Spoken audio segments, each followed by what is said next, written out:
شنو العلاقة اللي كتربط الجابون والحرب في المغرب؟ سيدتي، المغرب منح أطنان من الفوسفات دولة الجابون. علاش؟ لأن الدولة كتعاني خصاص من الأسمدة الفلاحية، شي اللي ما يخليها تزرع ونوضوا ليها خضروات وداكشي اللي باغين هما يزرعوا في بلادهم. هادي هبة عطاها ليهم الملك، يعني مجانا، فابور. في حين كاين بزاف الدول اللي كيشريوهم من المغرب، والمغرب هو الوحيد تقريبا عالميا والأول عالميا اللي كيصدر الفوسفات لجميع أنحاء العالم بجميع أنواع استعمالاته حول العالم فلاحيا وتكنولوجيا والعديد من المجالات الأخرى. إذن بعبارة أخرى، العالم ما يقدرش يعيش بلا مغرب. إلا ما كانش المغرب على وجه الأرض يعني ما كاينش الفوسفات. إلا ما كاينش الفوسفات يعني ما كاينش فلاحة في أنحاء العالم. معادلة بسيطة والعالم كله يفهمها. كاين دولة أخرى هي عندها الفوسفات ولكن بكميات قليلة، غيجي واحد النهار ويتسالى. تونس 10% من ما يملكه المغرب أو أقل كاع. لهذا المغرب كيعتبر هو المورد للعالم الوحيد بمادة الفوسفات. لهذا باش يتفق العالم على أنه المغرب يتعرض لشي تهديد بخصوصا الحروب، فهذا مستحيل أن يقع، لأن العالم كله لا يرغب بذلك.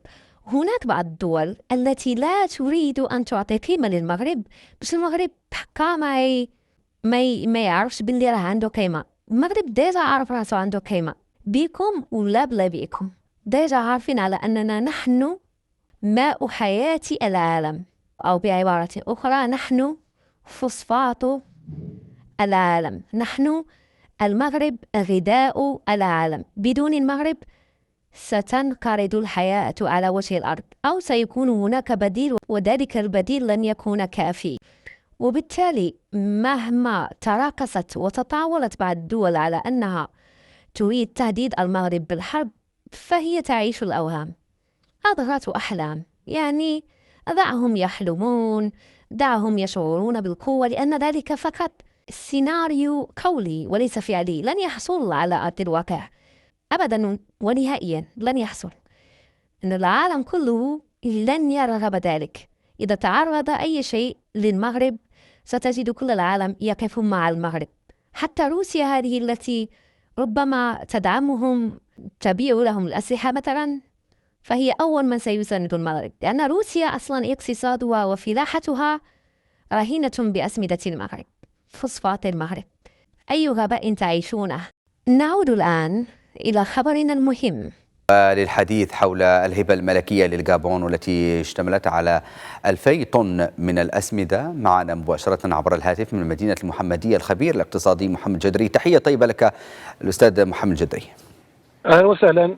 أهلا بك. إذن بداية، ما هي أهمية الهبة الملكية على ضوء العلاقات التي تجمع بين الرباط والغابون؟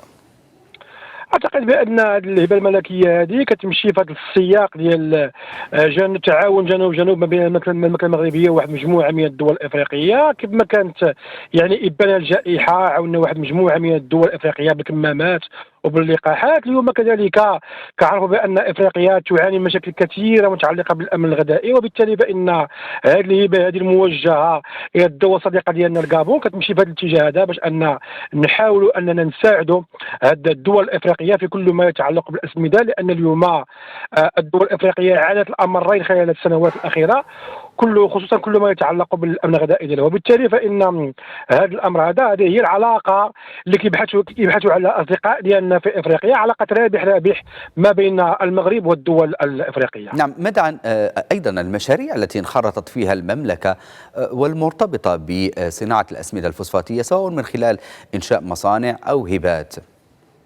بكل تاكيد اليوم هذا الامر هذا كلشي كيشهد بالتعاون ما بين المغرب ومجموعه من الدول الافريقيه. يكفي اننا نقولوا مثلا المشروع الكبير اللي قمنا به في اثيوبيا، كذلك يعني المشروع الاستثماري للمجمع الشريف للفوسفات خلال السنوات الماضيه راه عاون تقريبا 35 دوله اللي فيها اكثر من 400 الف ديال المزارعين، وبالتالي فان كل هذه الامور هذه كتمشي في اتجاه ديال واحد التعاون جنوب ما بين المملكه المغربيه ومجموعه من الدول الافريقيه. لان اليوم المغرب توجه نحو افريقيا ماشي فقط باش انه يستفد منها، ولكن كذلك باش انه يعاون ويساعد هذه الدول الافريقيه باش تحقق التنميه ديالها وتحقق واحد مجموعه من الامور. كذلك كنتكلموا على خط الانبوب الغاز، نتكلموا عن مجموعه من الامور متعلقه بالاسمنت، متعلقه بالابناك، بالتامينات. وبالتالي فان التوجه المغربي نحو افريقيا هو توجه رابح بالنسبه للمملكه المغربيه، وكذلك بالنسبه للدول الافريقيه اللي كتبحث على علاقه اللي هي علاقه متوازيه ما بين الطرفين، الطرف المغربي والطرف الافريقي. من مدينه المحمديه الخبير الاقتصادي محمد جدري، شكرا جزيلا لك على كل هذه المعلومات. إذا عجبك الفيديو ما تنساش دعم ولاد وبنات بلادك، وما تنساش تلينا سبسكرايب، لايك، كومنتير، وتبارطاجي الفيديو مع الناس اللي عزاز عليك. هادشي راه يشجعنا باش نكملو وما نحبسوش. شكرا على المشاهدة.